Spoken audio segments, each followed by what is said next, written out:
look at how shameless they are. Look at how shameless. The case Nnamdi Kanu have won from High Court to Appeal Court. All the whole verdict Appeal Court did, the so-called Supreme Court turned it upside down. I'm asking those judges that judge on Supreme Court, are they human beings? Now, are they human beings? Do they have feelings? Do they have fear of God? Do you know what? Did they know what it's called? What to call judgment mean? Who taught them in law school? Who were their lecturers? Who lectured them when they are going to school? Do they look at judges all over the world? Do they study the profile of the past judges all over the world and the current ones? I mean, it's only God, it's only Jesus Christ will intervene in this case. But someone said that they are making the detection stronger and making Simon more recognized, stronger in the world recognition, and that makes it very difficult to stop the agitation of Biafra. They are giving the Biafrans, of course, the guts and the fighting spirit to continue. And it is very clear they don't belong to Nigeria. And they can never have justice or progress within the Nigerian system. Yeah, well, the person said the reality. We have nothing to do than to continue struggling. We have nothing to do than to continue crying. We have nothing to do than to continue put resistance. If apartheid in South Africa can come down and blacks win the case, we have to win the case by God's grace. How many years it took Nelson Mandela and his men to struggle with apartheid, without gun, without ammunition? Finally, at the end, the apartheid come to an end. One day, the hand that hold Nnamdi Kanu will wither. But let me tell you, not that the government don't want to release him, or the judges don't know what is right. But the problem is so-called Igbo elites, so-called Ohaneze Ndi Igbo, Iwanyanwu and his group, so-called senators, reps from Igbo-speaking tongue in land of Biafra, so-called businessmen like Pius Anyim, Pius, who spoke what he spoke last time, people like Abaribe, Rogers, Okoro Awusa, and Uzo Bunjo of Imo State.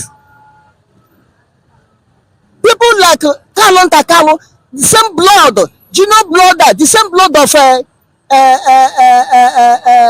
Nnamdi Kanu. People like DOS, Chike Dozie, Emma Powerful,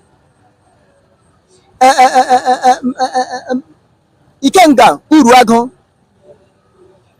people like China Sanworu.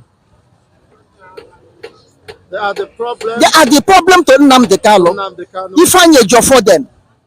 They are the problem to Nnamdi Kanu. Let me read another statement by someone concerned. He said that this is not like 1967. This generation of Biafrans are so fearless, so stone-hearted, focused, resilient, and very determined to fight with their last blood. You cannot stop this kind of people, and their land has the blood of the fallen heroes calling for the Biafra. They are fighting, and they are fighting, but you can't see them. You see, what the person said is reality. In the time past, when we fought from 1967, it was only Ojukwu that got the insight, that know what international relationship mean. It was only Ojukwu that understand what we call liberation. But now we have had people that went outside. In the time of Ojukwu, if we have people like Simon Ekpa during his time, I think we could have won the war. And what happened now was exactly what happened that time when the politician from Igbo politician that immigrate from Nigeria into Biafra destroyed the Biafran struggle that time. They sabotage Ojukwu. People like Ke Ombadiwe, people like Margaret Ekpo, people like Kensaro Wiwa, people like Azikata Kaboro, Zik, so-called Zik, their father of corruption, father of betrayer. Zik betray Atafa Balewa. Zik betray Awolowo. Zik deceive every politician. To this extent, he deceived himself. That great deceiver, that dragon called Zik, who did not know God, who I don't think that they have Igbo blood, but claim that he's an Igbo man. This is what exactly they did to Juku. But let me tell you, this one own is very firm because the leader, Mazen Namdekalo, is paying the price. And God is with him. If the Lord God Almighty is not with him, by now he could have been a dead person. But I don't know what the Supreme Court means that they upheld the appeal court of the federal government to resume another trial at the High Court. Who does that? A case that has been won overwhelmingly. And Nigerian government cannot argue their case, of course, beyond they just cancel it. Logical reason. And I say start afresh. I know that the court has fined Nigeria to pay one of the court ruling was 1 billion and another one, and yet they have not complied to the court ruling. Okay, this is to show you that we don't have law in Nigeria. There's nothing like a law. Nigerian government is running what we call how I feel government. Nigeria observing human rights or rule of law ended up with the Jonathan regime. He ended up with the Jonathan regime.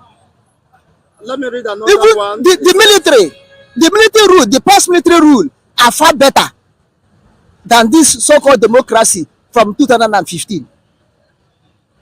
Go on. So what is the way forward? One said, Ndibo in unity and in solidarity shouldn't keep quiet at this time. This is a letdown to Igbo rights and must be resisted. Every Igbo union across Nigeria must hold meeting and give us a date to shut down the entire Nigeria economy. You cannot shut entire Nigeria economy. Had you been the capital is in our side, then you can shut down Nigerian economy. The only thing is that those territory that are Biafran territory, those 40 states, 39 states plus the capital, our able prime minister, God ordained prime minister, announced we should uphold it, we should defend it, to make sure no politician, no social cultural group like Ohanes and Igbo, no stupid traditional ruler exists in that place. I'm not meaning that we should kill them, but we should pack them one side. Whatever they did, we should resist it and pack them one side. That's the only thing. Because it wasn't the so-called federal government of Nigeria problem. They are ready to do what. Okay, do you know those judges? I'm not there, but I'm assuming that so-called politicians and Ohanes and Igbo, all the home money they looted, they have taken it to go and settle the judges. Because in Nigeria, to influence their judgment. Yes, in Nigeria, what cause in Nigeria is money. Money matters. Corruption. Corruption have taken deep root in Nigeria that we cannot stop it. If not because of corruption, why Nnamdi Kanu should not be released? Some people think the Biafran struggle could be back down or could be silenced by continued detention of Mazen Nnamdi Kanu. Do you agree with that? I don't agree with that. Do South Africa struggle to end the apartheid? Did they pack down for 27 years? Nelson Mandela was in prison. Do they surrender? Do not surrender. They did not surrender. So in this Biafra case, by grace of God, it's no surrender, no retreat, no surrender. Thank you so much, Ms. Mazi Okokonde Thank you, and God of the bless you Second Republic of Biafra, led by Mazin and Nandekano his IPOB government of Biafra. and his IPOB government of Thank Biafra. you, and thank you all our viewers, and thank you, and I thank God for the spirit of Biafra. I thank God for the struggle of genuine Biafrans who want to be free from the land of Nigeria. May God Almighty bless every one of us and guide every one of us. Give us protection in the name of our Lord Jesus Christ. Mazi Simon Ekpa, beware. Don't close your eye. Don't sleep. Continue working. Our Lord Jesus Christ will give you protection. Blood of Jesus will cover you. 2024, no evil will happen unto you. Amo Biafra, ọ na-arahakwa n'ụra. Onye ndị Yoruba gburugburu na-eche ndị nche mgbe niile. Simon Ekpa arahakwa n'ụra. Ndị Yoruba kwa gburugburu. Ekwe ka ihe mere na dịkalụ mmeng n'aha Jesus Christ. Amo Biafra ka emesịa nọ. All right. Thank you very much, my people. We are back here again. Good morning, good afternoon, good evening to every one of you right there. Thank you very much for joining us today. Today is Saturday, 16th December 2023. Christmas is around the corner, my people. What are you planning?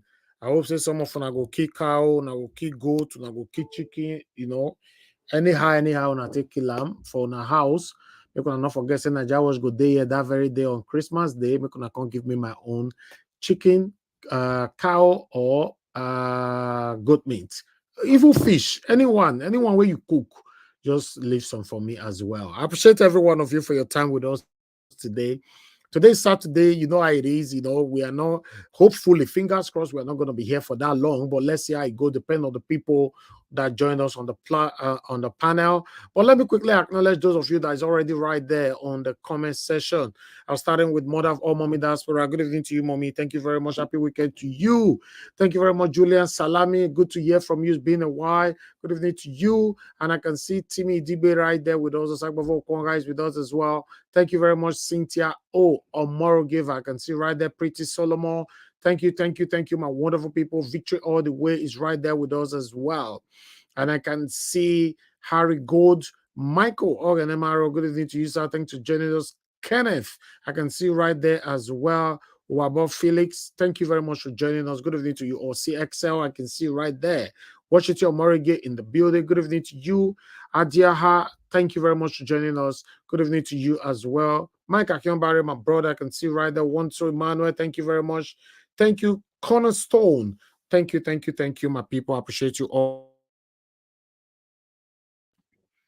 All right. I would like us to move on. I believe I've acknowledged everybody right there, but in case I didn't mention your name, don't take it personal. It's non-retentional. We all are one here, but I'd like us to go straight to the video that has been shaking the social media since yesterday. We're supposed to talk about it last night because we were congested, so I decided to put it on for today. As you can see the name right there, Olisa Agbakoba have shaked. In fact, I don't know whether not shake the table or if not break them. Now that one I mean don't know, but of course, according to me, what a lot of people are saying on social media say Olisa Agbakoba don't break table or it does shake table. For me, I'm not too sure. Depend on you after we watch this video again together, then we cannot pass our view on what you think about it. Please, guys, help us to press on the like button, press on the dollar sign, help us to share as well, and let our voices go far. Today, as you all know, Saturday is always like this. Our visibility, is not much. It might be much later on, but still, I'd like us to continue from here. Let's listen to this quickly, then I'll come back to you guys again. Thank you very much, my people. I appreciate every one of you right there. Is well applied across what I'm saying, we can get to optimum performance. The insertion of Section 315 in the Constitution is a horrendous mistake of lazy people. Horrendous error. So what Section 315 does, it allows, for instance, the law, statute of frauds that was passed in the UK in 1635 to still be on our books. In the case of Rwanda, Paul Kagame took a different view. He set up a National Reform Commission, and they amended, modified, and introduced 1,000 new laws in 3 months. So, Mr. President of the Senate, may I respectfully urge that. Okay, let me quickly come in, my people. Thank you very much for your time with us. Good evening to every one of you. You see, Barrister Olisa Agbakoba, I applaud him for doing for doing this in the presence of Tinubu and the Senate President and many others. They were there. But our problem will begin to stop or reduce if we can address issues directly to whom it may concern. But when we all continue to speak the truth, but count the truth in another way, then we are not going anywhere. I don't know. Other people might be different from this later on because I'll be posting out a link soon.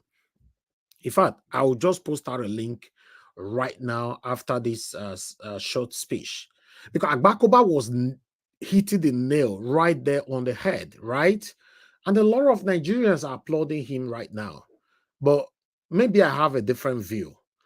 Tinubu is right there sitting looking at you.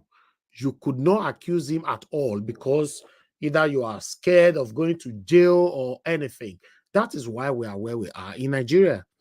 Because when we want to say the truth, we choose the less risk. I might be wrong, but I would like to learn from others that will be coming to the panel later on. Let me post out a link right now for those of you that want to join us today. You can start joining right now before we finish with this video. Thank you very much, my people. For those of you that are just coming in, Abu Azi, good evening to you, sir. Thanks for joining us. Madam Ellen, I can see you right there. Thank you very much for joining us. And many, many others that are just coming in. God bless you all. Let's continue with the video. I'm right here. We do away with Section 315. We review our laws, expunge all that is unnecessary, obnoxious, dead. Some of the laws passed by when Mr. President was very active in the civil rights movement, all the laws that the military passed, why are they on our books when we're a democracy? So that ought to go. Then, as the president of the Nigerian Bar Association between 2006 and 2008, I know we have suffered legal failure. If you suffer heart failure, you are dead. So for all intents and purposes, we don't have an effective legal system. And in my practice, a lot of clients come and say, if we invest, how long would it take us to go through the courts? And when I say 5 to 10 years, they don't want to come. So if we're looking for investments, we've got to decapitate the legal system of Nigeria. We have to rewrite it. It can't stand. It's too old-fashioned. The same thing with the judicial system. It's sort of ironic for me to say this, not only as a former president, as a senior advocate, as a former member of the Nigerian Judicial Commission. But when my dad was CJ of East Central State, we all wanted to protect the judiciary from military incursion. So we ring-fenced the judiciary. So everybody is afraid. No, don't touch their money. Don't do this, don't do this. And that philosophy carries forward today. The judiciary should not be as aloof as it wants to make out. I was the first, accompanied by my brother, Wole Oladekbaku, who applied because we felt we were qualified to sit in the Supreme Court. The mafia there threw us out. They threw us out. You know why? Because we still mix administration of justice, which the National Assembly cannot with respect interfere, how they do their work, with judicial administration, which the National Assembly can make laws. There should be a law governing the process of appointment of senior judges. We can't leave it to the National Judicial Council. All the law, all the Constitution says is once you are 15 years, you are qualified. But the National Judicial Council and the Supreme Court judges have formed a mafia. And we don't get there. And the Supreme Court is this is, with the greatest respect, the worst Supreme Court I have seen in my 45 years of practice. It has to change. A challenge for the National Assembly is to enact. That was a wonderful speech right there. You know, the worst Supreme Court that I've seen in my 45 years of practice. And the CJN was there. Yes, I like that. Hit it on the head. I like that. Let's continue to listen to this. Thank you very much. The law that deals with judicial administration. I didn't say administration of justice, so you can't go there because that is the internal workings of the judiciary. But judicial administration, no, the National Assembly can make laws. You pass a law so that I do not depend on the Chief Justice of Nigeria if I wanted to become a judge. The law will be passed stating the criteria to become a judge. You will find a big change. So I make that very strong recommendation to the National Assembly. Principles I have enunciated. I can assure you the price of, which one again is it? The price of rice. The price of rice will go down. We are a great, blessed nation. No climate wahala. No, all those things. You see, no Gaza. No this, no this. What's wrong with us? Leadership. When I see two great men here, Mr. President here, my neighbor who abandoned me, Mr. President here, who conferred on me, Obong, so I'm waiting for my crown. I can only wish Mr. President the best. Look, what Nigerians want is not court cases. So let me tell you, they are not interested. They are not that is the private affair of the PDP and the APC. Now that the APC is there, make us happy. That is all we want. Okay, thank you very much, my people. That is the end of that particular video. I decided to allow it to play from beginning to the end so that everybody can have something to say in case you want to join us right here on the panel. That is Barrister, Senior Advocate of Nigeria, Barrister Olisa Agbakoba. You know, that was talking right there, reigning. In fact, they talk about so many things, though. You talk about so many things. I think I will let our panelists take it, you know, with us. Then we take it from there. But meanwhile, people responded, though. Before I will come to the panel, people responded. I think I brought about one or two responses from other platforms here. Let me take one here quickly. Okay, that is one of them right there.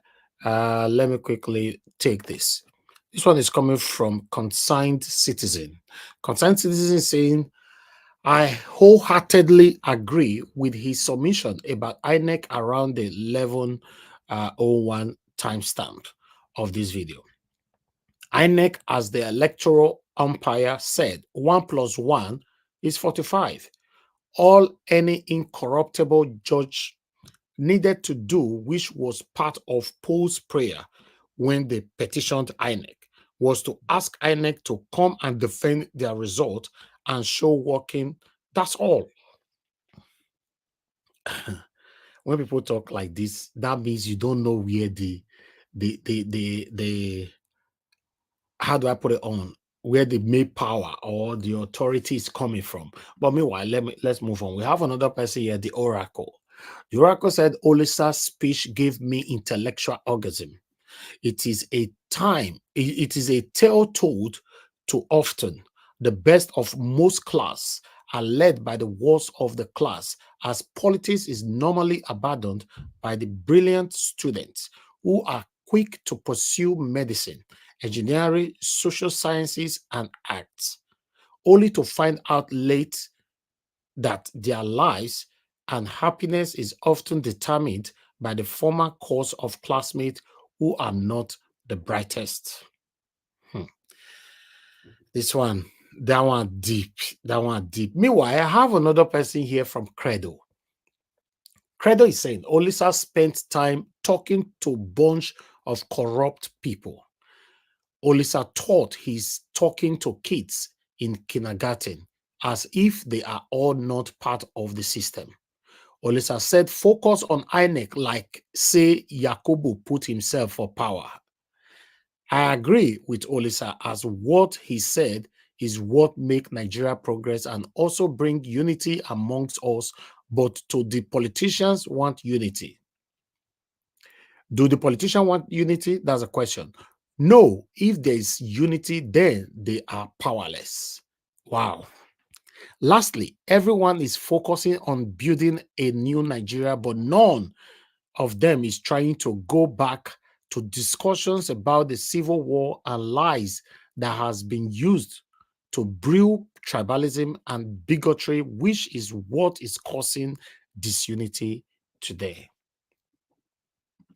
The last one I have for you today from on the platform, this one is coming from Pepe. That was a brave and a great lecture delivered by Mr. Agbakoba. This crop of politicians, including the certificate forger and election riggers, don't have the political and moral will to put these recommendations in place. They don't have the interest of the nation at heart. They are only concerned about their selfish interests.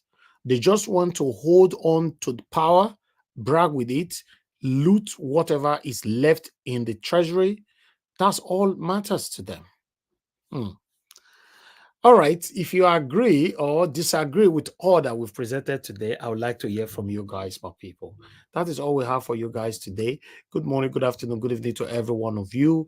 Yes, I would like us to start talking right now. Guys, press on the like button. What happened? Our likes is not encouraging today. Is it because although our visibility is low as well, across we have 390 people watching us across. It's not much because of I don't know, Saturdays and Sundays are always like this, but we have 84 likes. The likes is very, very low.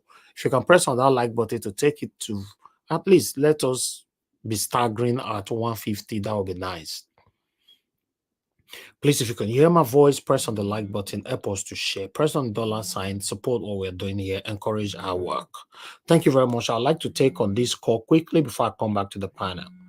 Thank you very much, my people.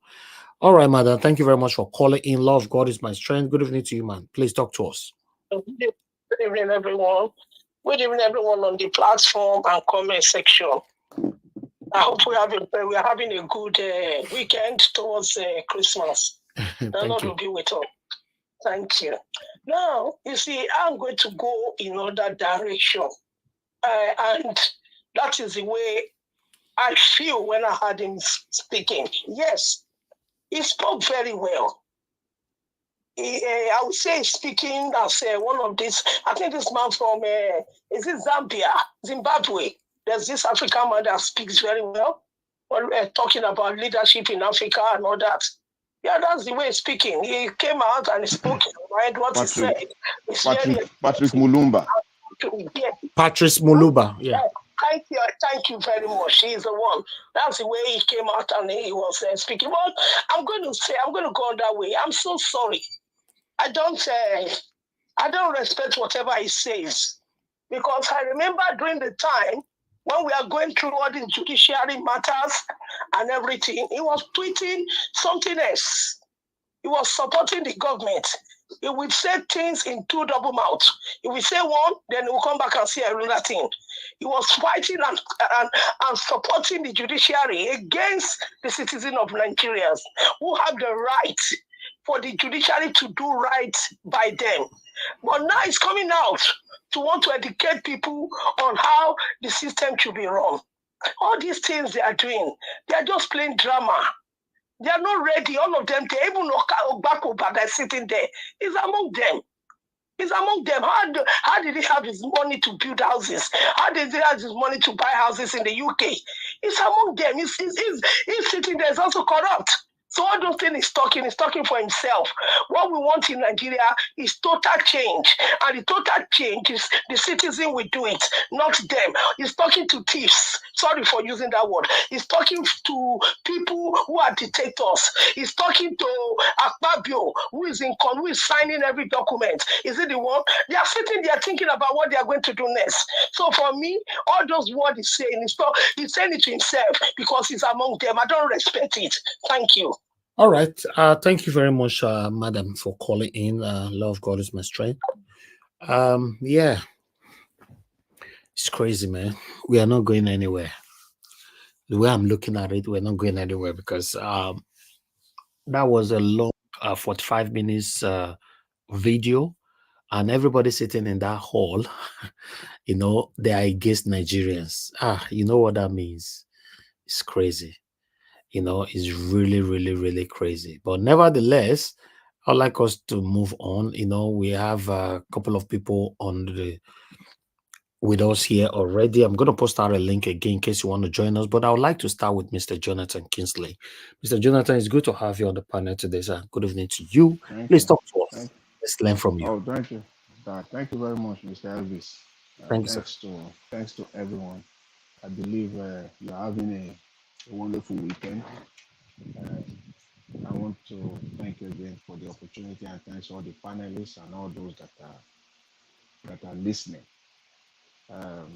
I believe I'm clear, Mr. Elvis. You can hear me very well. Yeah, you are good, but there's a slight noise on your background. Okay. All right. Can you? You are good. Okay. Bless you. They fry dodo for there, dodo abuse. I don't know. Your network there is so powerful that it picks everything. Yes, sir. How is it? Wow. Anyways, It's better now. It's better. Yeah. Okay, that's good. Yeah, you know, when I listen to Agbakoba, see, he was saying Agbakoba was saying there is nothing he said there. I can't pick out any single thing that he said that on this panel, on this network, Nigeria Watch, that has not been said or stated even more deeply than the way he explained it. The only difference is that he was saying it in the presence of those people that are calling the shots in Nigeria. That's the difference.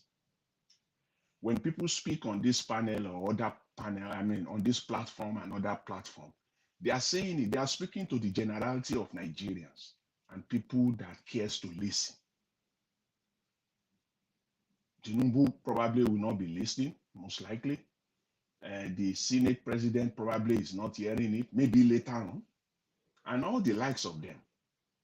But in his own case, he was saying it, but the people that will call the shot, that will actually get it done, they're actually sitting and hearing, they listen to me, they were there.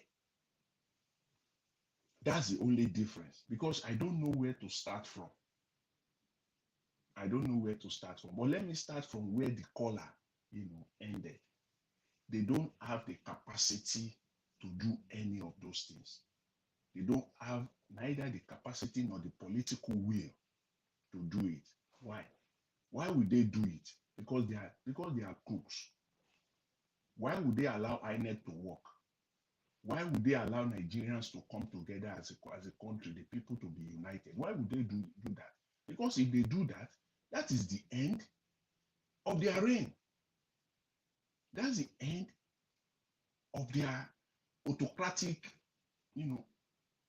system. That is the end of them politically. So why would somebody dig his own grave? So they can't do it. We can't see it in their expression, in their expressions, in what they say, in what they do. It's not there. They can't do that. The other area where I will fault Mr. Olisa Agbakoba, SAN, the other area is that, again, Olisa Agbakoba is just part of the system. Of course, he made his money right there in Nigeria, in that corrupt system. That's how he gets his cases And the way your case can get to Supreme Court, you must align with them one way or the other. So it's part of the system, in one way or the other. That's just Nigeria. So for him saying all of that, yes, fine. He was saying it the way it is. But again, let us set the record straight. They don't have the capacity to do all of this. Let's know all of that. And then it will, whatever, for me as a person, whatever I say now, from this moment now going forward, it will be kind of repeating myself. Because I don't see anything that I will say now that if somebody goes back and look at the digital footprint that I have not said before, there is nothing Agbakoba said there today that people on this panel, like-minded people with vast knowledge, that they have not said before.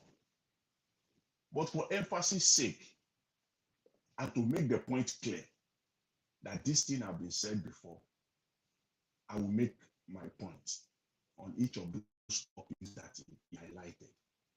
Where do you want to start from? Is it from the judiciary? I think it's best to start from that point. We know that we have the worst judiciary in the world.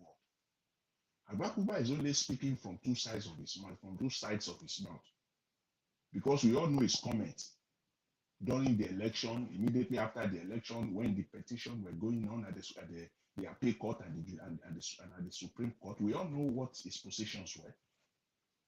It can't come out clearly because why? He still needs favor from this corrupt system.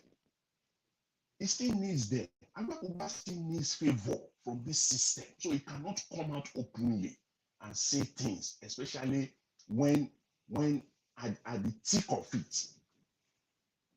When the chips are down at the thick of it, he can't. He was just speaking from two sides of his mouth. Didn't Agbakoba know during that period that the judiciary that we have is the worst in the world? So Agbakoba just discovered that now between October 26 and December 11 or 12, whatever date he gave this speech. So he just discovered that now between this 45 days or 50 days period. Abi? That's when Agbakoba just know that Nigerian judiciary is the worst. He didn't know that before. Please, we are not talking to stupid people. We're not stupid there. We're not fools. We know that the Nigerian judiciary is the worst. Even just yesterday, on this platform, it was presented that the CJN appointed his own brother as the auditor of the Nigerian Judicial Council. So what else? What are you talking about? We all know the qualification of all the judges. Agbakoba did not know the qualification of judges, so he just knew them between October 26 when they delivered their market judgment, their cash and carry judgment, October 26. So Agbakoba just discovered that between October 26 and December 13, 14. Is that what Agbakoba is telling us? He didn't know that before. That those justices they are all cash and carry justices of the Supreme Court. They can't deliver nothing. They are not even qualified. Agbakoba did not know that before. Why didn't he express it? That those people are not even, most of them, if not all of them, they are not even qualified. It is all nepotism, sycophancy all over the place, putting your brother there as the auditor of the Nigerian Judicial Council. And we've seen, even in the last, especially this year, 2023, how they are now appointing their own son, their own daughter to become judges of the High Court, of the Appeal Court, all over the place. We all know all of this. We know that we have the worst Supreme Court. We know. Is it INEC? Agbakoba did not know what INEC did during the election with court orders that were given to them that they violated openly and blatantly. He did not know that. saying that they should have addressed INEC. What else do you want? The judges were there. They are the one who gave orders to INEC. They did not address INEC in any way, in any form. During the petition, in their judgment, nothing. INEC was not berated in any way at all. It was red carpet all through for INEC. We know all of this. They don't have the capacity to do this, because that would be the end of their reign. That would be the end of their political tyranny upon the Nigerian people. We all know all of this. The other area he talked about when he talked about economic development. See, I would like to say it, and it has been said before on this platform. Everything is said there. I would like to give it to one person. I'm not going to give it to Agbakoba saying it in the political terrain of Nigeria. And the person I would like to give it to is the late Umaru Musa Yar'Adua. Whether he will do it or not, I don't know. But he was the only one that has the audacity, the political strength to come out and say that the only way prosperity can come to Nigeria and the only way credit can flow to Nigerians is the distribution of land, L-A-N-D, land, to every single Nigerian, and that he will do it. But again, life did not permit him to do that. So I can't say whether he will see it through or not, but at least he mentioned it. It's all there. Yar'Adua mentioned it in Nigeria. He also mentioned it in Germany when he visited Germany. He said the only way that prosperity will come to every Nigeria is through evenly distributed land, L-A-N-D, to every Nigerian. He said it. And that is true. There is no economy anywhere in the world, be it the United Kingdom, be it the United States, be it Canada, Germany, name them, Japan, name them, even China, name them, that the power and the prosperity that people command is generated through the ability and their capacity to access and use their land. It is land. That is why they have the mortgage system. Because you can take your mortgage system, you can go to the bank and borrow money. Yes, I agree with that, but we don't have that in Nigeria. So they can do all they like. They can do all they like. Without that, the wealth will not be evenly distributed, because the man that is in the rural area in Kaduna State, in the rural area in Imo State, in the rural area in Osun State, somewhere in Delta, somewhere in Edo, in the deep rural areas, they are sitting on land. On land. Those people are sitting on massive land and they are poor. You will see them on massive land. The land are just there, wasting away. It takes only one legislation to turn those people to millionaires and billionaires. One law. One law, in only one singular legislation through the National Assembly, and make it a law. In fact, insert it into the Constitution of Nigeria. All those people become millionaires and billionaires. You will see them all across Nigeria. They will be flowing. You will see them flowing with money all over the place. You will see wealth, what they call wealth, because the government will mandate the value of land, and they will mandate the banks. Yes, he said that the banks are not traders, but our banks are traders. They only trade in crude oil and gas. That's all they do. You can take your land, walking straight into the bank. The government will guarantee it, walking straight into the bank. They will appraise your land. I will tell you that this is your land worth 500 million naira, and I want a loan of 700 million naira. They will give you. You will use your land as your collateral. That rural man will collect 100 million. If it's a farmer, you will start developing. That is how there is no hide and seek about it. It is no hidden secret. It is an open truth. That is why everybody will now be trying to get his own property. You want to have your own mortgage. That is how people begin. Even in China. That is how China ended up creating millionaires and billionaires over the last 2 decades. Go to China now. Millionaire is not even nothing in China now. Everybody is a millionaire in China. I can say this for fact. And I know people can come out there and attest to this. I went to China and I took the train from Guangzhou to a city called Fujian. And inside that train, I'm talking of world-class 21st century train going at 200 kilometers per hour inside in a train.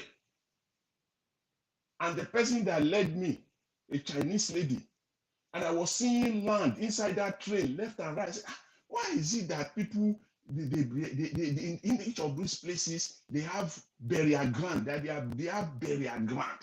Why is it that it's burial ground all over the place in China? And she started. She said that all those places is owned by Chinese family. Everybody owns their land. She said that is why they cherish their chairman Mao, the leader of their communist party, Mao. That is why they all cherish the man, because the man in China, everybody in China owns their land. He said now, when they now want to turn China to a capitalist setup somehow, government now started selling those houses on behalf of those families. So any family that wants to sell his land, they set up an organization in Beijing. You just go there, register, put up your land. And those people that are coming to China to build factories 20 years ago, 15 years ago, they started buying lands from those poor people. All those factories you see springing up in China, there are people buying their lands, buying lands from those people, and government appraise those lands, so you can't cheat them. They are paying. That's why you see a rural Chinese person is a millionaire because of what? Because of land. They're talking of investors. When those investors eventually come, you will mandate them to go and build their factory in that rural area in Delta State. You will mandate them to go and build their factory in that rural area in Kogi State. That land that is owned by that woman, that old woman, who has not even gone to school at all. That's where they go and build that factory. And that land has been appraised already. It's appraised for 1.2 billion, 2 billion. That investor will pay that money to those people. And it's not even the entire land. They will only cut a portion out. You can use it for. That's why when you go to China, you will see factory. You will go deep into China, and you will see factories all over the place. So if you want to buy something, you will land in Beijing. You still have to take a train, a 6-7 hours train to the factory that you are going. You will land in Guangzhou. You will still take a 6, 7, 8 hours train to the factory that you are going. Because that is where the factory is. So you have to go there. So if somebody lands in Lagos or he lands in Abuja, you will still have to find a way to go to that place somewhere in Bauchi, somewhere in Kogi, somewhere in Osun, somewhere in Edo State. You still have to drive there. Yes, I agree with Olisa on that one. That is the only way prosperity can come to Nigeria. And that is the way now they can now collecting taxes. I'm not talking of oil and gas taxes, so that will not cut it. You can collect all the oil and gas taxes that you like. At the end of the day, you collect 20 trillion. At the end of the day, collect 15 trillion. 15 trillion for Nigeria, 230 million, 15 trillion. That means each person is getting roughly about 100,000 naira. So 100,000 naira per Nigeria per year. Say, okay, these taxes, so we want to distribute it. Let's even say we want to distribute it. It's less than 100,000 100K per person. So will 100K cut it in Nigeria now? So when he was talking about 100 trillion budget, yes, fine. Because that will end up to about 500,000 roughly per Nigeria per year. That makes sense. So everything that Olisa mentioned that he talked about is everything that has been flogged, expressed on this panel very well. Nigeria is a dumping ground. Yes, we know that. Nigeria is a dumping ground. It was still yesterday we're talking about trade policy. It was still earlier this week, I believe 2 days ago, on this platform that the trade minister was showcased, in one of the Senate committee defending our budget there. Now Nigeria has no trade policy. If anything at all, they just have contracts here and there. It's not trade policy, because trade policy has to be fair before you can call it a policy, because nobody in his mind, nobody with his mind correct, no government will go and sign a policy, a trade policy that is detrimental or disadvantageous to your own country. Nobody will do that. Your trade policy must be to your own advantage. Every trade policy you will look at it and you say, this one is to our own advantage. Even if you do it today, 5 years later, 10 years later, this trade policy is no longer to advantage, you amend it. Or you throw it into the garbage and come up with a new one. Nigeria is still using the trade policy of the 50s, the one the military came up with. Those are not trade policies. At best, those are contracts. And what they have right now are contracts that are not, all of them are not in the interest of Nigeria. So that is why everybody is dumping everything that is dumpable on the shores, on the ground of Nigeria. They don't have any. I think that was clearly stated yesterday on this platform, and even day before yesterday, on Thursday and Friday. Nigeria don't have any of that.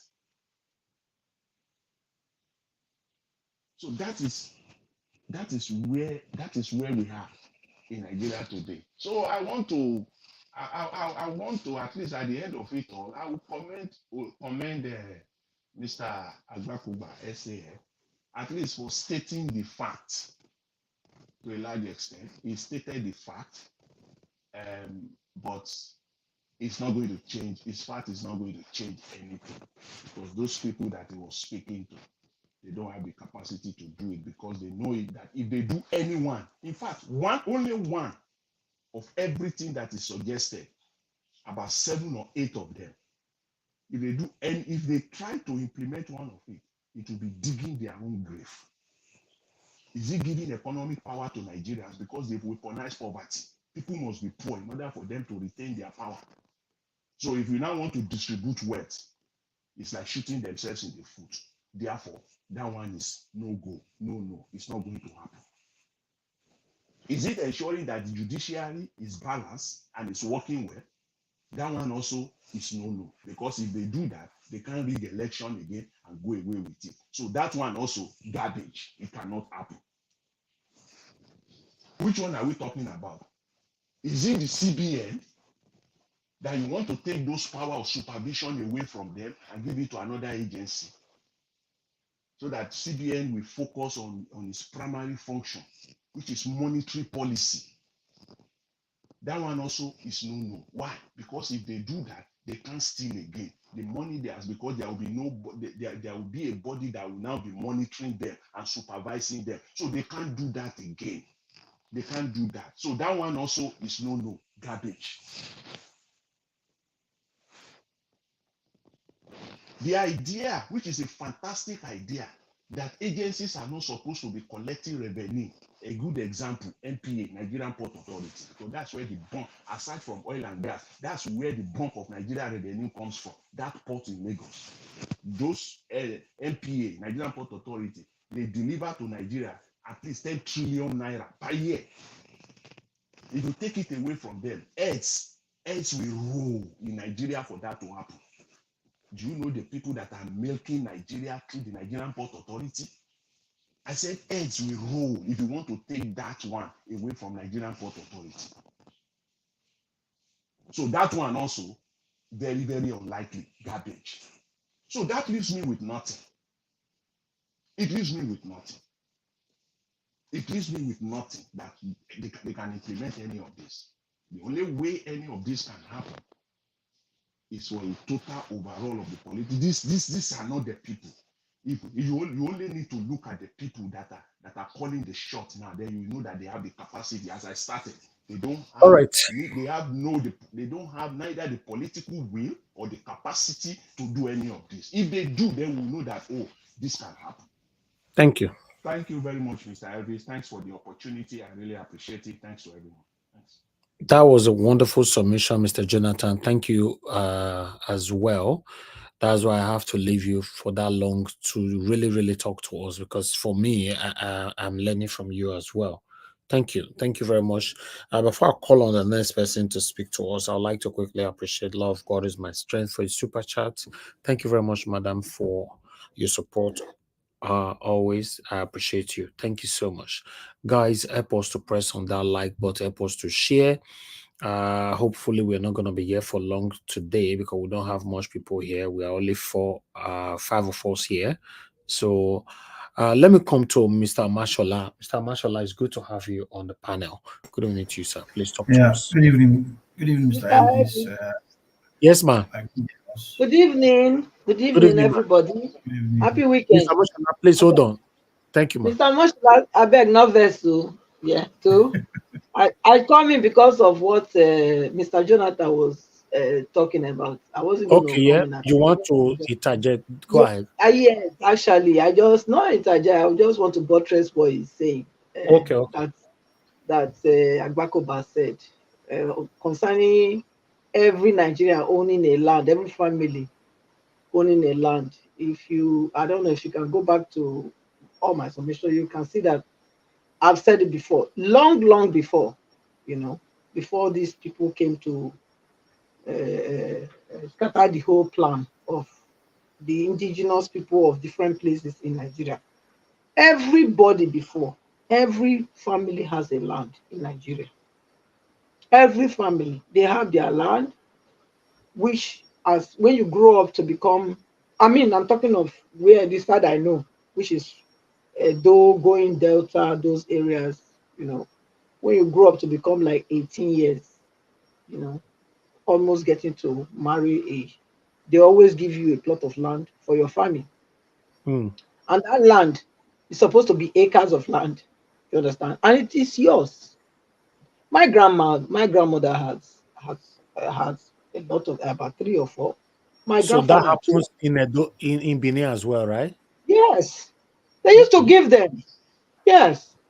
So because land might be wet now. Now land be wet. If you don't have land, you don't have anything. It's simple. Doesn't matter where you go. If you don't have land, you don't have anything because that is something that is gonna be is tangible. It's gonna be is there.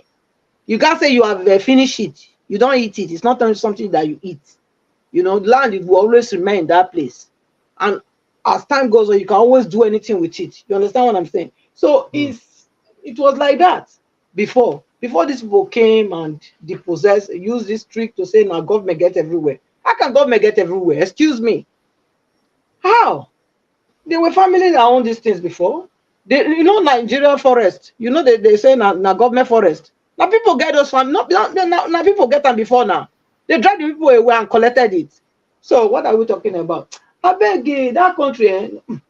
That's why I came to just buttress that really is true that you know uh, we need to go back to our root. We need to go back because that's the only way you can alleviate poverty. It doesn't matter how much money you give to a man. It doesn't matter. It doesn't matter. You can pump them with as much money as you want to pump them with. If they don't have something that is, you know, Okay. what will I say? Property, property is those money will still go because money in a paper.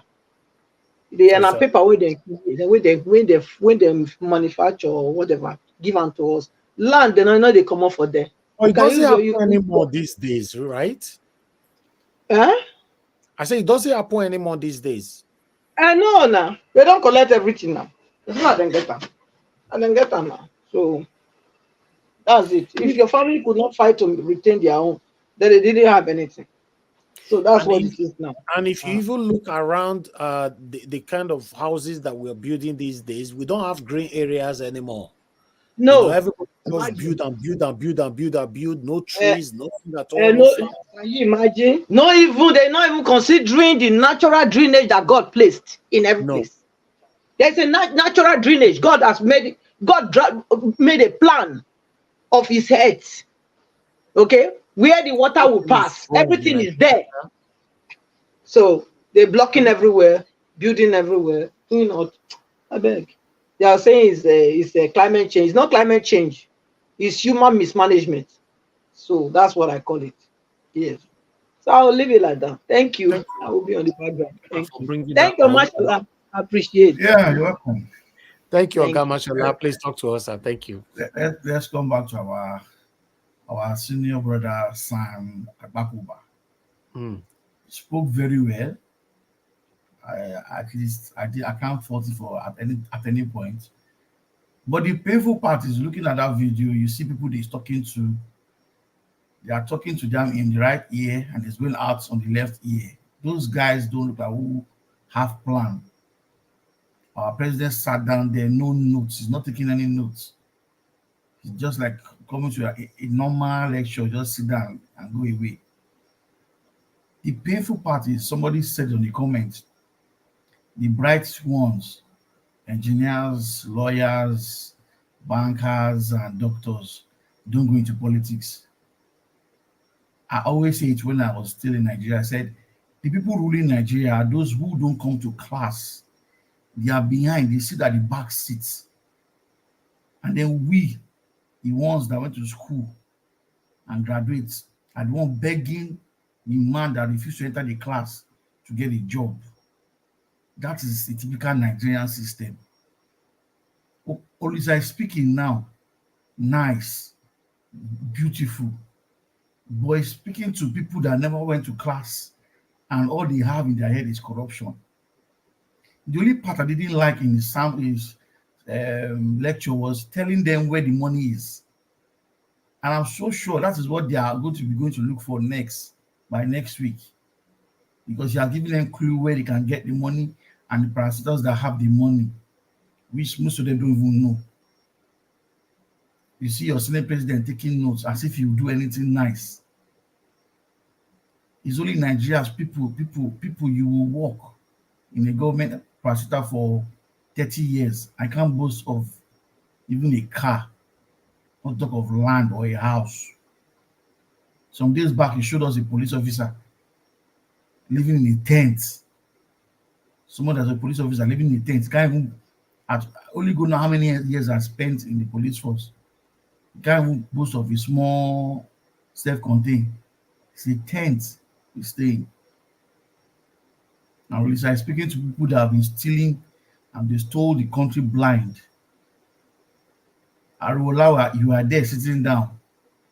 I don't know whether it was in that lecture when they were speaking. Yesterday, your own family person, you're putting them into the Supreme Court to join your team of rogues in the courts. Nigeria, this man, Olisa, has ideas, has plans. All he said, if only a good government is in place, we'll work with it and something we will all feel it. Let me assume, I was assuming he was speaking to Peter Obi. I could imagine how I'll be feeling happy that something will happen. But speaking to people that don't even know where they are right now, they don't even know what the time says. I'm giving them all the ideas and I hope they can do something about it. Speaking of land, I remember when I was in 100 level when still in school, I think my landlady, I had to follow them to the farm.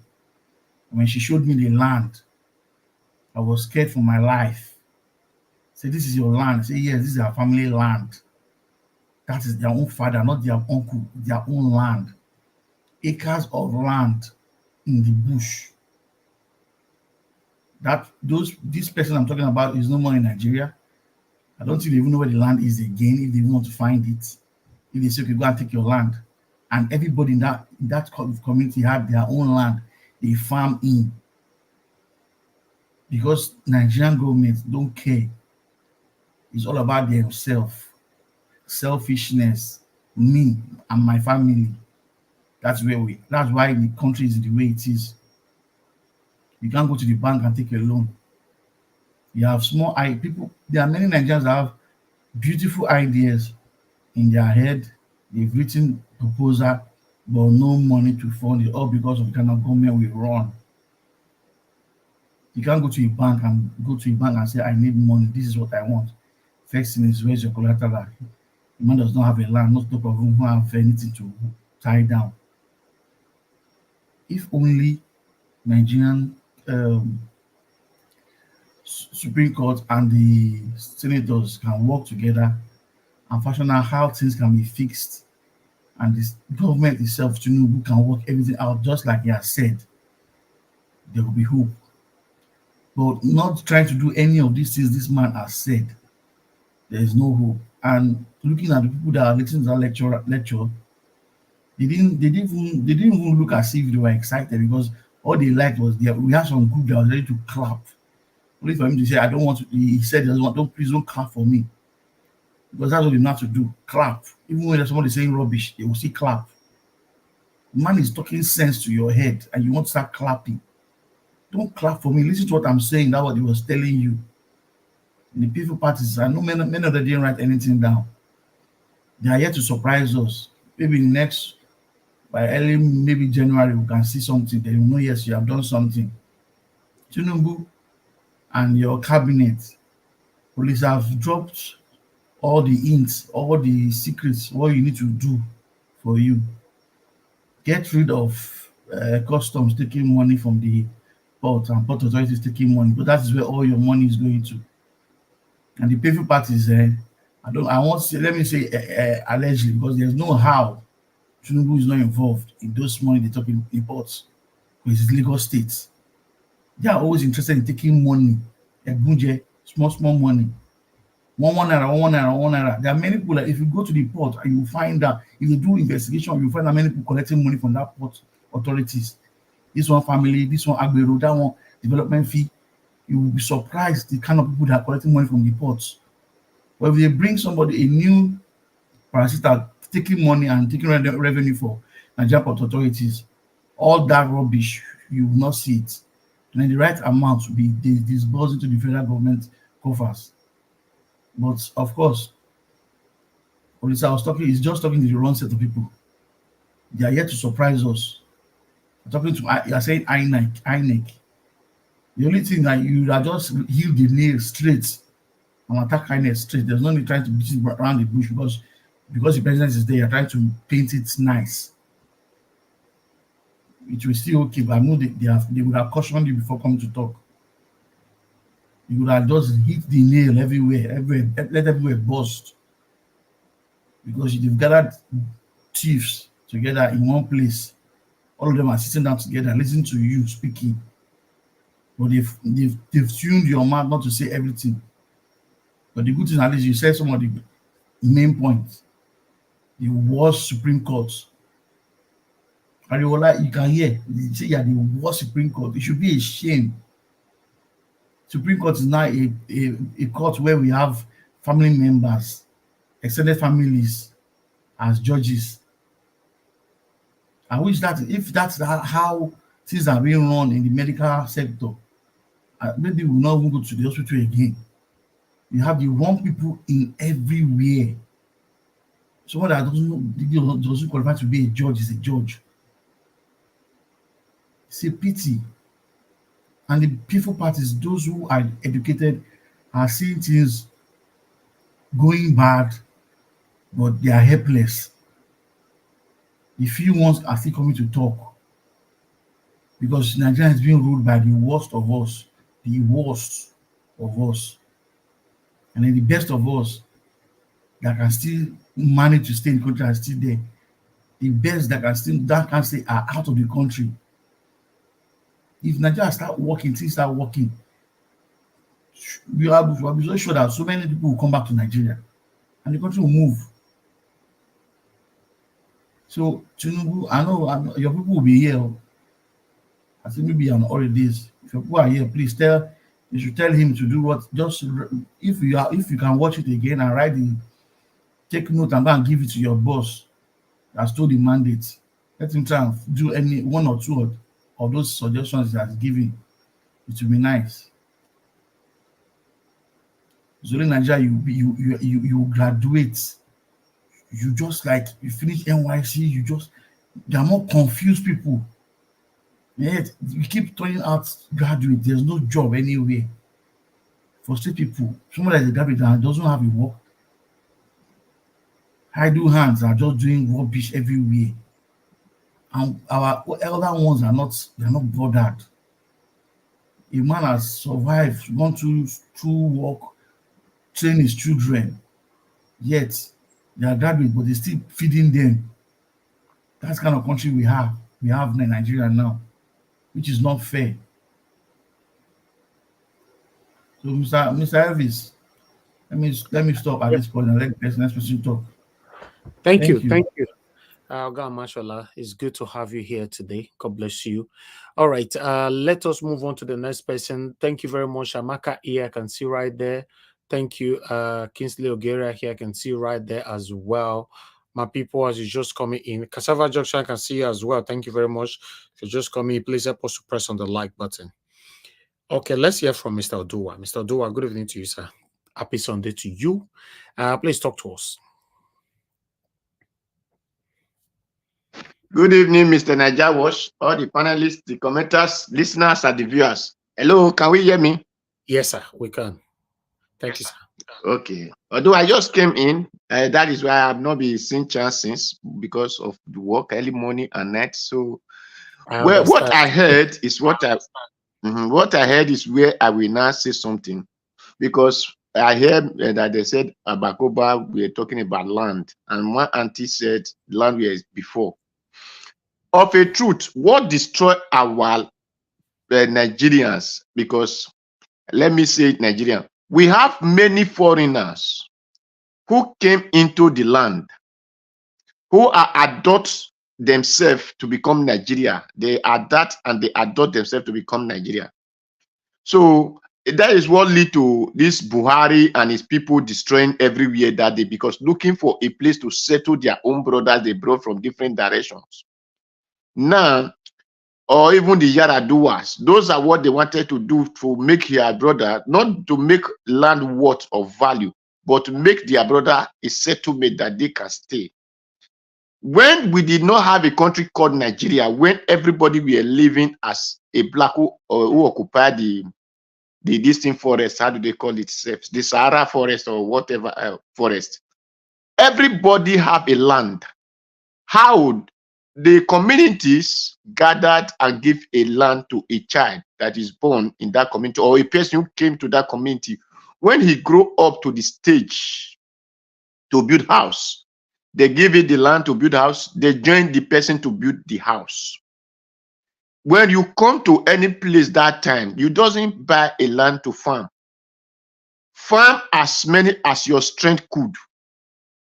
Those were what they were having in all the west, the south, the north, or I might not say the north, the east, because this way I cannot say, because I did not really know how they played their role in the north. But the south, the west, and the east, it was their culture. If you came to the place and you met people there, you start farming. Nobody will question you. And when you farm, after you remove your crops, the land did not belongs to you. You will still go away. Another person will come there and farm also. But the white criminal came to the land, which people are not calling colonization or colony, then came into the land and begin to bring what is not favorable to the people of the land, what favor to them. That is where all these things started, that today we are not saying government holds the land. The government now represent the positions of the kings that time. So who controls everywhere, make sure that everywhere goes smooth. But the government we have now, which is the foreigner king. So they doesn't know how it works for the foreigner themselves, the white man themselves. So our people are just practicing it with greediness.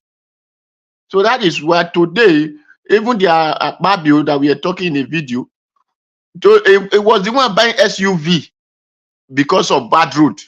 But is it not the one supposed to make the law that to make sure that this before December all the Nigeria roads have tied? No, instead of him doing that, bringing those money to do road, they were not using to buy SUV. So all these are what we are saying. Or the Agbakoba who said the judiciary this is the worst. Yes, it's the worst. It might not be the worst. You don't know the one that is coming tomorrow. If they have allowed the judiciary to be worse since then, so there is no child that is getting younger. It's getting older. So that is why the judiciary is going worse and worse. On his time, now he said this one is the worst. Who will know the one in our own time tomorrow? So, as far as they let that bad tree to happen when it's supposed not to happen, is what is going to give you bad fruit. So that is what we are seeing. When INEC has been rigging elections since Obasanjo 99, do they fight against the rigging of the elections? No. They were all eating and clapping of it. So everyone are looking for the big Ghana must go to carry. So that is it. That is what I see in what is this calling Agbakoba own. Even himself, if he practice the law, it's among them. Because we in this, it is only Falana. That is why we also say only Falana have been seen as a lawyer before. But even when it comes to Tinubu own, I could no longer talk because of ethnic. So the rest should keep their mouth shut. They are not a lawyer or judges because they make law to work for people. Law is being changed every time we see, like 4 years, government change. Your law is supposed to be changing when you see that it's not favoring your people. In 4 years, in 8 years, you change the law. But did we hear any lawyer protesting that this law is not good to change? No, they're all silent because they are the one making money from it. So, like I came to Italy and I spent 10 years, they have changed their law more than 3 times. But the Nigeria own all these lawyers, are they not there? But land, if not this bad, the white man law that our people practice, there is nobody who sell land before. It is because we don't have the people who think well in the leading positions, whether it's the Africa positions or the white man positions, we now know as traditions and the white government. If we have the rightful people who think for their own people, who think of better life for those positions, everybody will have still having land today. But in Edona, do they not sell all the land? They sell futures of people. But they say they are developing. People just come and say developing. The one who's called himself to be a government are not government because they did not know what is called a benefit of people, but they only benefit of their pocket. So these are the reasons that today we are not seeing it that some people doesn't have land. That Oredo we call the city of Benin. It was once a land of different people. It was a village. Let me make sure the name that we are there. Oenokwa was part of it. Ogbe was part of it. Ogbelaka or Ogbelaka was part of it. Then Ihwedun was the part of it. It was a village also. So those people were the one who holds those lands, like Erieseko Oza, where belongs to Igun part. So, but today, no one can come out and say it belongs to me because they have sold the land. The foreigner government have come and take over it and begin to sow the land, distribute it to different people. That is why there's no longer land for the person to say we are the EGU who own the land, except the villages. But the villages today, the villagers have themselves used their ignorance to take those things out of their hand. Like my father before had his land, very big land. But when the ignorance communities gang up against themselves, thinking that they want to do themselves well, they start selling different people's land and say it belongs to community, it does not belong to one person. But today, they cannot even have place to make farm to feed themselves. Then where is those money that we are making? You cannot eat money. Money goes away. You buy vehicle, you marry to wife, you need to feed them. But there is no land to bring a food from. A land is where you bring your food from. But by the time you said you are developing, you now sell it for people to occupy, you will start hungry. That is where people are suffering. They cannot build house. Because if you sell your land for a Cameroonian man, you sell your land for Ethiopian man, you cannot come and put your food in his house tomorrow. You cannot come and build your own house in this house tomorrow because you have sold the land. So that is what is happening now, that people think they don't have land. There is still indigenous land. Agbakoba, I don't really know the side it came from. If it is from the east, if you go to the east, you still see that the land belongs to the indigenous of those communities. So if they said there is no land, those are pure lie. There are land for the people, but the only mentality to move forward is what we lack. Then the mentality to move forward is because we lack unity. We lack unity. The white man company that we are talking about, it is unity. Those who have traveled, have you ever entered China store and see that it is only one person that occupies the store? No, it is unity that make those things that we are seeing, that they are developing, they are doing this, they are doing that. It is unity. Different ideas come together and different money come together and start a better life. So that is what I will say about all these things. Thank you. God bless everyone. All right, Mr. Odua, God bless you, sir. Thank you very much for coming in to educate us on that. Nigeria situation is very, very tough. But what do we know? Let's continue to say it how it is. Let's continue to do our part. Hopefully 2024 will be much, much better than 2023 in Nigeria and in our lives. Thank you very much, everybody on the panel have given their submission today. We're going to have our final submission right now so we can end the show. I was looking at 2 hours, but the way it looks like now, we might likely go up to almost 2 hours, 30 minutes. But let's have our final submission, my people. Press on the like button, help us to share. God bless every one of you right there. Let me come back again to Mr. Jonathan. Mr. Jonathan, sir, if you're available, please give us your final submission. Thank you. Thank you very much, Mr. Elvis. Thanks to everyone on the submission made so far. Yes, I just want to, emphasize again today, let's make no mistake about it, that this system, this political system that we have in Nigeria right now, I'm talking about the leadership, those that are calling the shot, as I always say, they don't have the will to do any of these things that Olisa suggested or recommended. They can't do it. And I want to believe that Mr. Agbakoba himself, he knows this for a fact. He knows this for a fact. You know that they can't do this. It is the when you plant the kind of tree that you planted determines the type of fruit that will come out of it. What they have planted cannot bring all these things out. It is impossible, unless we're just deceiving ourselves. If Mr. Tinubu will have to do any of this, in fact, all heads will roll in Nigeria. It's not going to, it's not going to happen. To start with, and all these things, they are not things that are difficult or rocket science to implement or to do. No. This Monday morning, Senate president can call the Senate to floor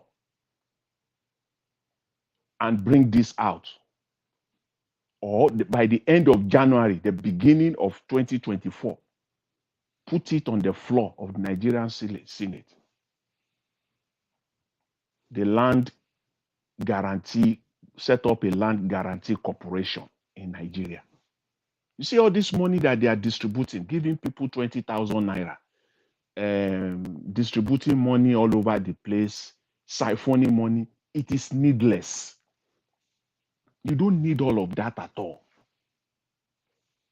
Bring out the legislation right away. If they really want to do any of this, let's see, January 2024, bring it to the attention of the Senate this Monday that this is what you intend to do. By 2024, the first month of 2024, put it on the floor of the Senate. He told him, Olisa told him, he said he wants to see him in 4 years' time looking older. Yes. He wants to see him in 4 years' time. Look, that's how you will know that this man is working, or this man had actually worked. Have you seen look at when this man became the president of the United States, Obama. Obama was very young. He became president, I think, at the age of 44 or so, if I'm correct, if my memory serves me right, 44, 46, one of the two. Before he finished his first time, all his head was full of gray hair. Because there's no way you'll be a president of a country and you are working for that country. You want that country to grow. You are working for every single citizen of that country. And you'll be a president and you tell me that you are going to bed at 9 p.m. No, you are not working. You are just eating. It's not possible, because there will be documents that you will have to read.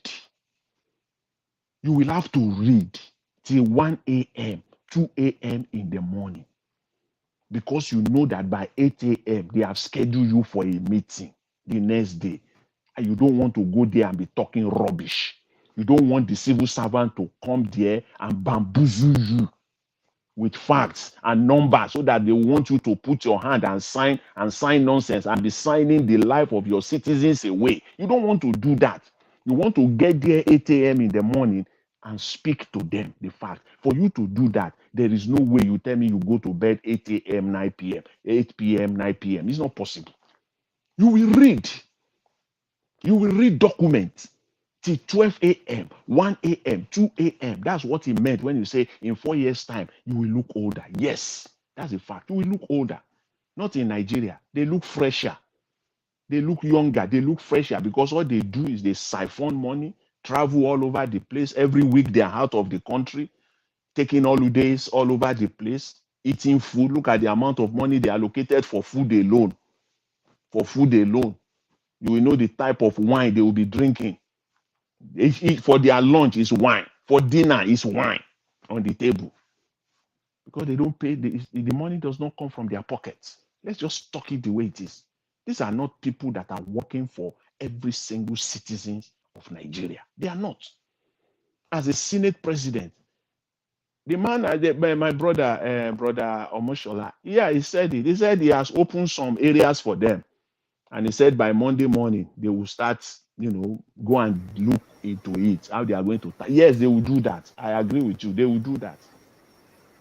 But if you are serious about it, put it on the floor of the Nigerian Senate, implement the Nigerian Land Guarantee Act, where the government will guarantee it.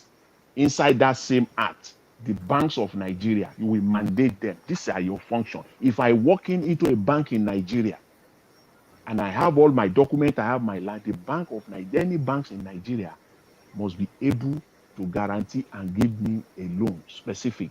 These are the jobs. These are the things. And you can't use. And if you sell your land, you go to bank, you go and get your land. You use your land to get a loan. You get 50 million, 100 million from the bank, and you go and use it to marry 2, 3 wives, to be drinking all over the place. If you do not pay back, they will take your land. Period. That's what they do in the Western world. Nobody cares about you. You don't pay your mortgage. They will take it away from you. So they don't give a damn. They will take it away from you. That's why people work 2, 3, 4 jobs to make sure that they pay their mortgage. As far as that is concerned, no mercy. There is no mercy, because the country, the system made it possible for you to be a landowner, a real landowner. They will make sure that if you don't fulfill your own side of the deal, they will take away your land. That's your land. They will take it away. They will give it to another person. They will sell it away cheap. That is how people become responsible. Citizens also become responsible. You turn Nigerians to millionaires. Every nook and crannies of Nigeria, you see millionaires. You will see farmers. They will go back to their land. They will start farming and bringing their produce to the city, because they have been able to access loans. So you don't need to give people peanuts, handouts. Just make a law and turn the country around. That's how you turn the economy around. That's where you will go to Nigeria. That money now, that's even how our currency will come to normal. the naira will have value. That's how you do it. It's as simple as that. But in the final analysis, as I said, they can't do it because if they do any of these things, they shoot themselves in the foot. They want to continue to weaponize poverty. They don't want people to be rich. They want people to come and, lie down for them, prostrate for them, beg Yes. for bread in the morning, beg for bread in the afternoon, akamu in the night. That's all they want. Want people to come and beg for food so that when election comes, they can start distributing 1,000 naira to them and one bottle of Martina Guinness, and start giving it to them. That's all they want, and so that people can't think straight. So if they do any of this, it's not to their own advantage. So that is where we are in Nigeria today. This political class, they can't do this. This topic today, Mr. Elvis, this topic on this lecture given by Olisa Agbakoba Yeah. is so deep. I must tell you, it's so deep that it's something that people that are really serious about Nigeria, that they should sit down and discuss this thing. But again, my concern is that these people have they can't. You see Mr. Tinubu, he sat there, whether he was dozing away, sleeping or whatever, I can't really tell. But That was lost. it was lost. But it's just like the man can't do. He's just listening. It's just, as my brother said, it was entering. My mother used to tell me that, say, he's speaking, he's entering one ear and he's going out the other way. It's just like that. They're just speaking. It's just, you say it here, it's just going the other way. That's what they are just saying. They are not ready to implement any of these things, because there is none of those things that is suggested. None of them that is suggested. See, that will keep Mr. Tinubu in office for the next 4 years, or for another 4 years. Mr. Jonathan, you remember those Yes. days when you're in school? When you're in Yeah. school, you are taking lecture from your teacher. Usually, those guys that sit at the back, they say, "What did the teacher say?" These are the kind of people that are ruling us. Yeah, they don't care. These are the type They of don't. people that we have in If you Nigeria. ask them what that man said in that lecture, they cannot pick out anything. They can't pick out anything. All right. They can't. Thank you, Mr. So, Jonathan. Mr. Elvis, thanks very much. I want to thank everyone, and I wish everyone a wonderful and a fantastic weekend. Thanks. God bless you, sir. Thank you so much. I appreciate you. All right. Oga Mashallah, give us your final submission, sir. My final submission here is going back to what Olisa said, based on the Nigeria not being a credit economy. It's painful that those who are ruling us are happy the way it is, because if you're not happy, somebody like Akpabio, that celebrated 61st birthday, won't have a crowd of jobless people in the stadium. If all those people were working and they have something they are doing, they won't come and stay in that stadium with you. Those are the kind of leaders we have. They want us to be begging them. They want us to be begging them so they can giving us money left and right. That's why they can never do anything that will just benefit Nigerians. Majority of those women, if you look at that picture, that video, majority of those women have many dreams and plans. But who is going to help them? Who is going to give them loans? Nobody. And the land in question, they don't even have to go and take a loan in the bank. So who's going to stand for them to take a loan? A pub builder is there now listening. I wish he could be listening to what we are even saying tonight. He should be the one to say, okay, government should set up a special fund for loans, and then people can take loan and do their business and pay back.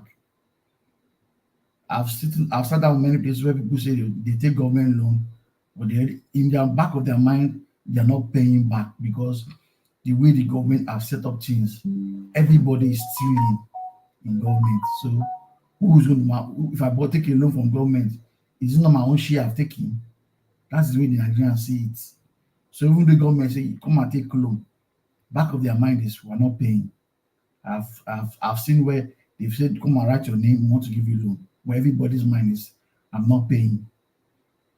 Nigerians and the senators, it's high time you set up a committee to see how people could just buy soft loan. People work and they have a hand salary, they can buy things and take care of themselves. With all this, if you have credit facility in Nigeria, nobody will be interested in stealing government money. Nobody will be interested in taking a bribe. Civil servants will face their work when they know that their salary can pay up their bills and take care of them. But without that, any opportunity to steal money, they will jump at it. So, Senate, find a way, Tinubu, find a way of fixing things. People can buy things on credits. Let the country be a credit economy. It's not a must, you must pay cash and carry. Because all of you have stolen money, you can pay cash and carry. You buy a house, 50 million cash, 100 million cash, 1 billion cash. If it's not stealing, how many years a boy of 20 something years or 50 40 years is buying a house of how many million, 100, 200 million? What does he do? Nobody's going to investigate what does he where is he working, what's your source of income. They pay cash. That's the reason why there's corruption in Nigeria, because we all pay cash. Everything we're buying is cash. Service. Thank you for today. Thank you for today's topic. This topic, I think we might need to do it again somehow because the house is not full. Thank you.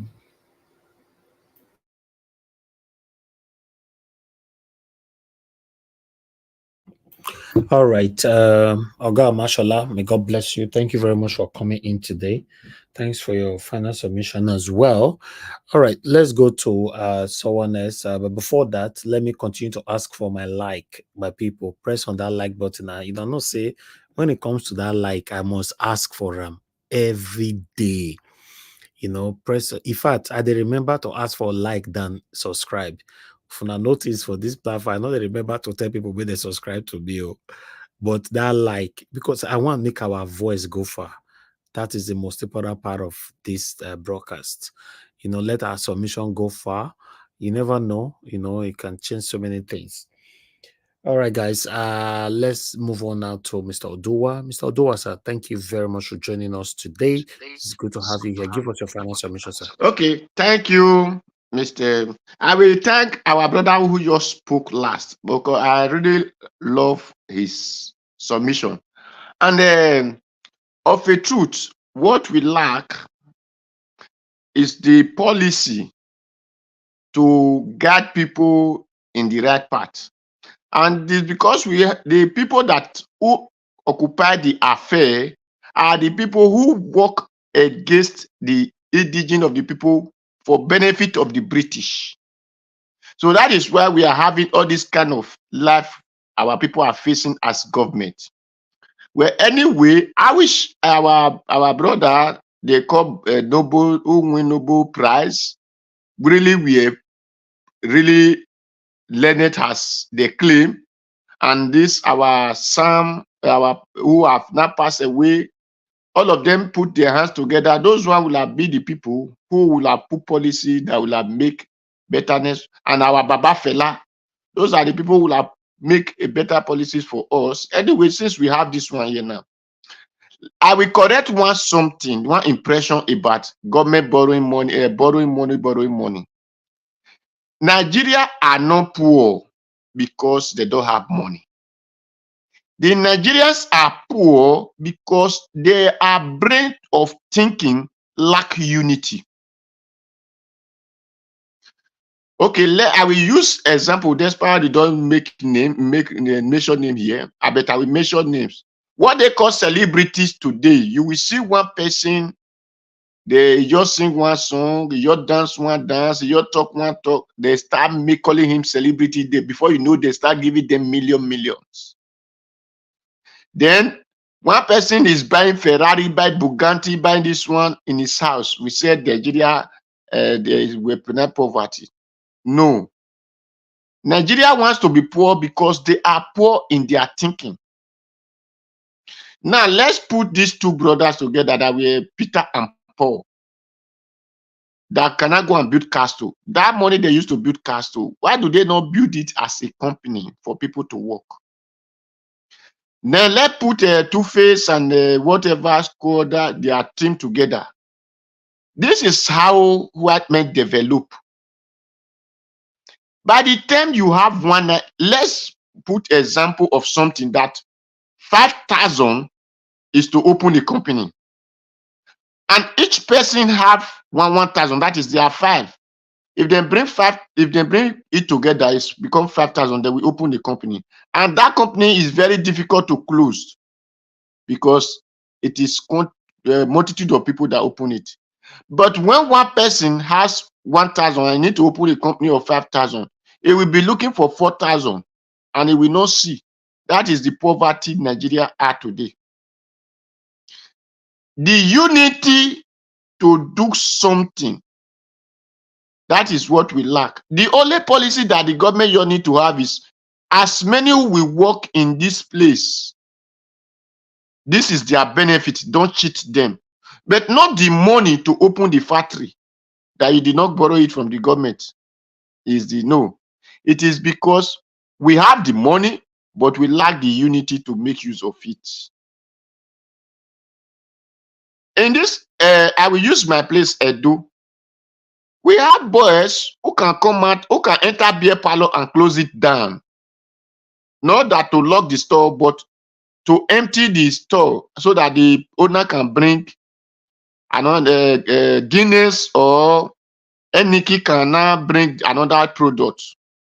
But if 5 of them can close Guinness, Coca-Cola, 7-Up, which is another people's this thing, done, so that those one can manufacture new one, why would they put those money together and now open one company in Edo? But we are saying government did not open company. There is no government that open company. I'm living here in Italy. I've never seen the company that they say this government, this their prime minister is the one that opened it. No.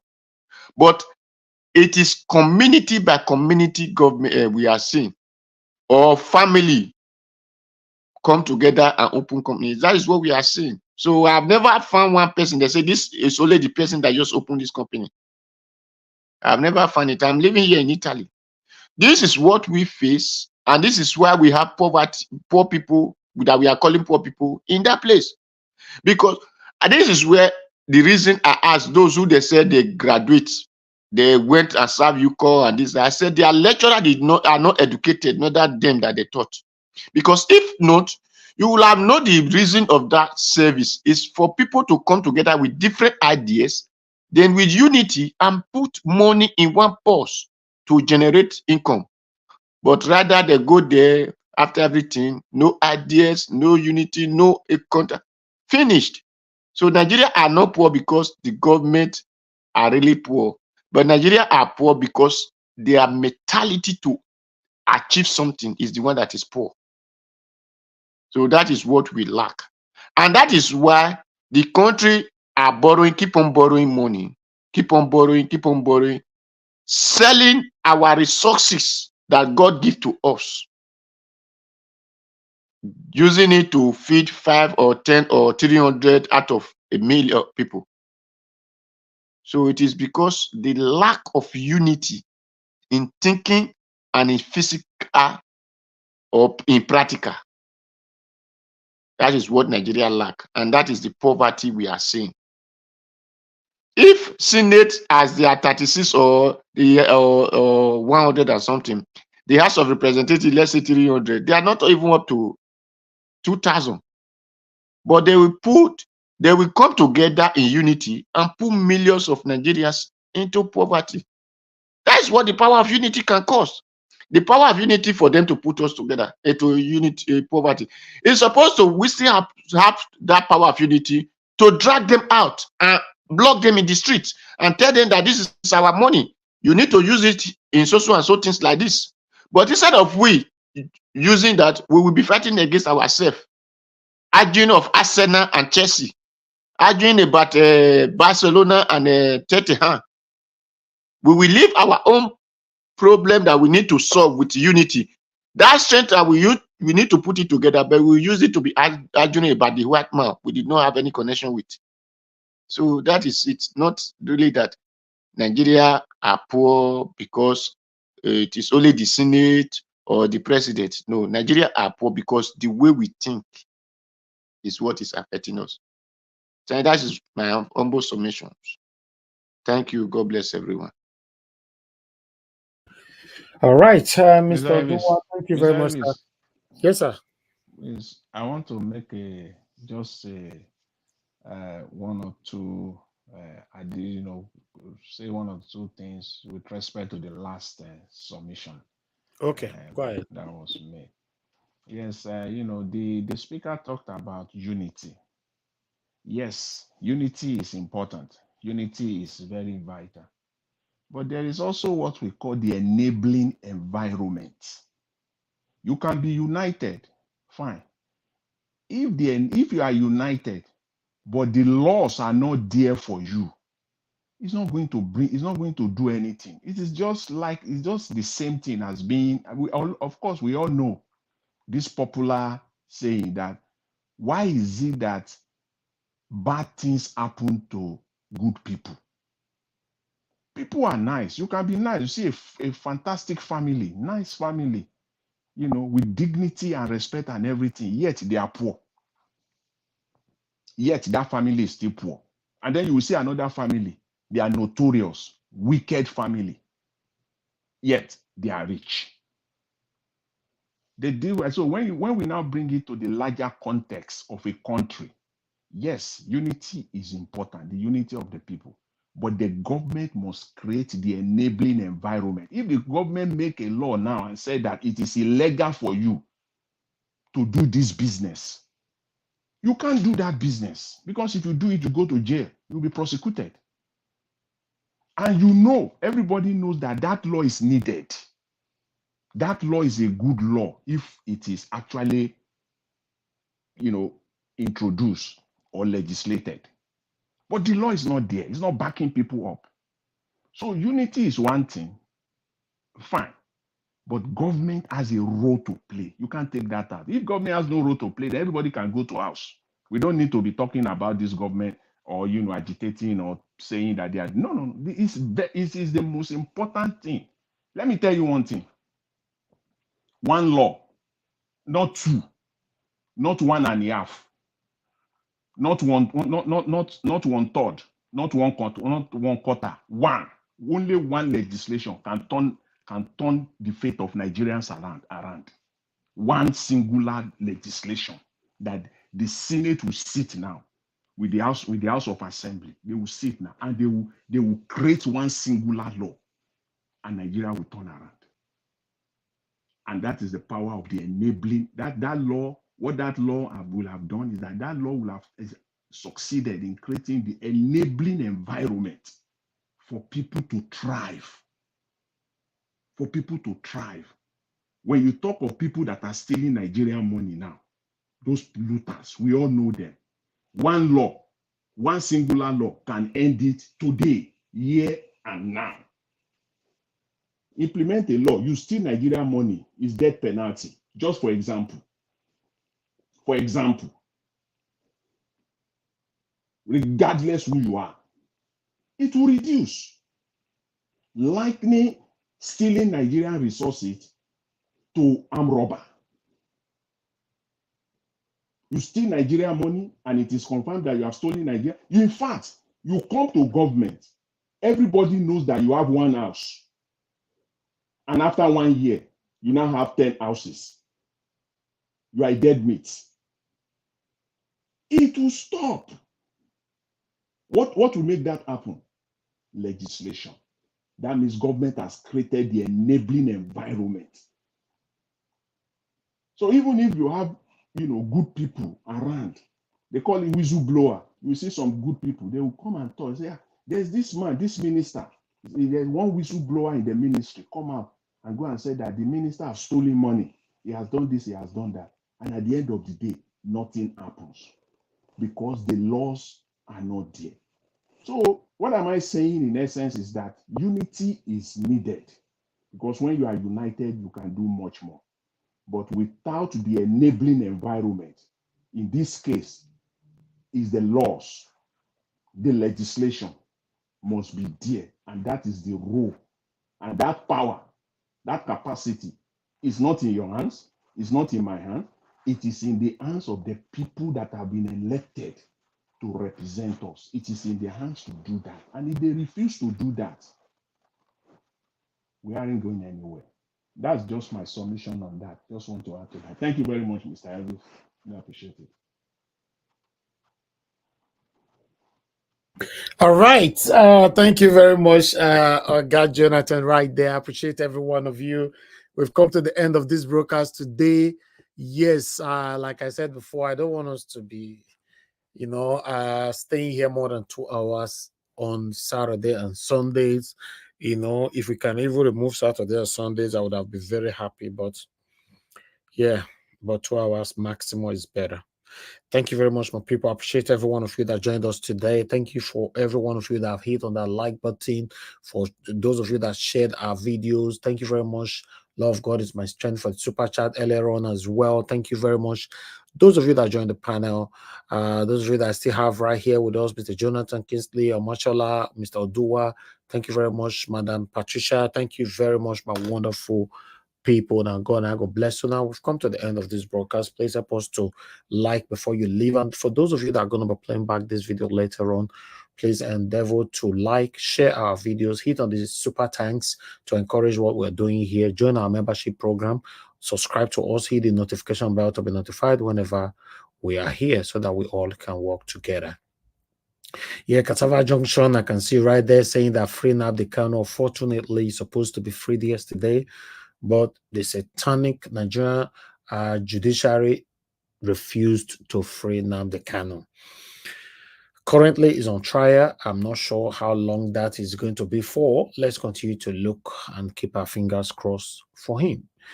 I'd like to appreciate those of you right there in the comment section, starting with Mother of All, Mommy Diaspora. Thank you very much, Mommy, for all you do. I appreciate you always, always, always, and I love you so much.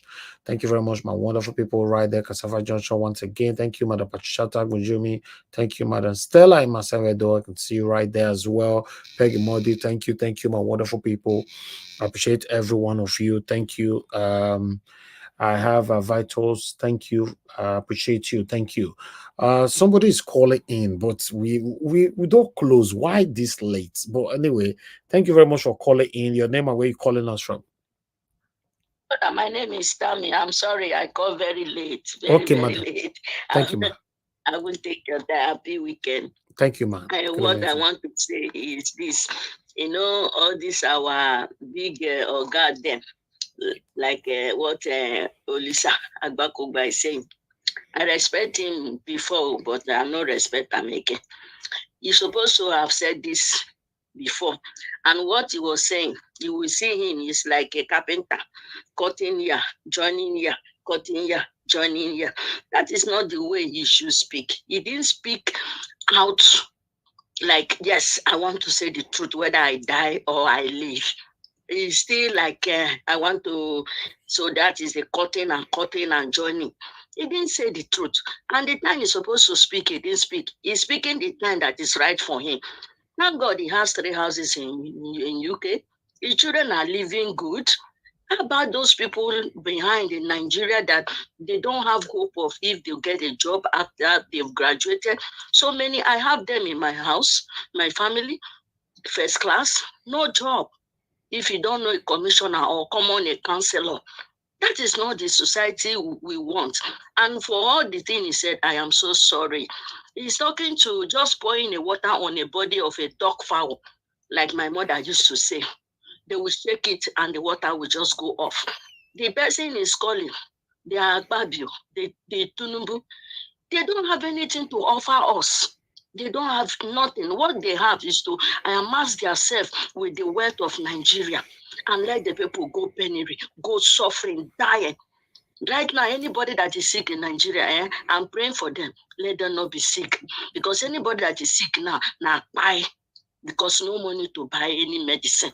So Agbakoba, sorry for what you are saying. We know it's for your own pockets. You came late. and you are not saying the truth right now that you are speaking. You are still cutting it and joining it. We don't need people like that. We need people that will come out and speak the truth. If you die, you die, like Esther in the Bible, and she saved her people. That is what our president, P.O., His Excellency, is doing, and God will keep him for us, and he will sit on that seat, and they will see. I'm happy that this thing is happening, Oga Elvis. If it didn't happen like this, all of us will not see. Many people could have been accused, PWC are nothing, but now they are seeing. Those people that even say they carry ballot balls, they are all seeing that, we are in doom. We are in doom. I live in Lagos. I know what Tinubu did. We are in doom, but God is going to take us out of that doom. All this thing that is happening, it is work of God. He's showing us, he's working, and by the grace of God, he will take us out of that their doom. Because now, Akpabio, he collapsed. He has not collapsed. When they will carry money that other people, the whole Nigeria will enjoy, carry it to go to stadium. He's going to stadium. What did he do in Akwa Ibom? The people they pay to go and fill the stadium, he's running around. You think he's a 20-year-old man. After a round again, he went to carry all those small guests, and then he will collapse. So let him continue to drink at Topasa, go to meet those guests. Oga Elvis, yes, ma'am. That is my own. I want to say, God will reward them. God will reward them. They are all criminals. Thank you. Wike, his own is there. We are waiting for him. A manager woman. Let him go to River State. We will deal with him very well. Nonsense, man. Thank you, man. God bless you. Happy weekend. Thank you, man. God bless you. Happy weekend to you. All right. Yes, my people, thank you very much for your time with us. Like I said before, we've come to the end of the broadcast. Christmas is around the corner next week. I'll be looking forward for my Christmas present. Yes, yes, I expect many of you to do my Christmas for me. I don't know, before Christmas or on Christmas Day, I don't know. On Christmas Day, I will be here. I'll be here as well. I'm just coming to take my Christmas present that day. Anybody who will join me that day, you know that you are joining me to give me my Christmas present. Like I said at the beginning of this broadcast, if you eat cow, bring my cow. If you eat chicken, bring my chicken. If you eat turkey, bring my turkey. But somebody can write for the comment section, say, what about bushmeat? I don't know whether they see bushmeat for abroad though. Not in Nigeria, they chop bushmeat. I don't know, because you are not allowed to to eat bushmeat for abroad. I'm not sure, because I never eaten before for abroad. But for Nigeria, yes. But even now for Nigeria itself, I'm not just if I go see let person eating like that again, because of the way things continue to go on right now, diseases and everything. So now let God they protect everybody, But nevertheless, I want every one of you to remember me on this Christmas. God bless you all. I appreciate every one of you. Thank you so much once again. Amaka E, thank you very much. I appreciate you. Mercy Ayo, thank you. Mother of all mommy diaspora, once again, thank you very much. Mother Patricia, once again, thank you, and God bless every one of you. We've come to the end of this broadcast. Please join us again tomorrow by 6 p.m. so that we can do all this together again. Until we have a better Nigeria in our time, I'm not sure we're going to stop talking. Yes, Arise talks every day. That's all they do. Channels Television talks every day. That's all they do. In fact, CNN talks every day. That's all they do. So for some of you that come here, we talk every day. You guys don't do anything. Yes, that's why I'm reminding you of what other people that is even bigger than us, what they're doing. They talk, they don't do anything. Yes, so they only just talk and you listen. So it's not up to you that is listening to do anything if you want to do anything. My duty here is to bring everything that is going on in Nigeria, the one that I can cover, to bring it to you. It's not up to you to take it from there. But if you expect me to come here to tell you what to do, no, it's not my duty to do that. My duty is to present it to you, what is happening across Nigeria. Then is your own duty, or rather responsibility, to take it further. Thank you very much, my people. Have a good night and bye for now.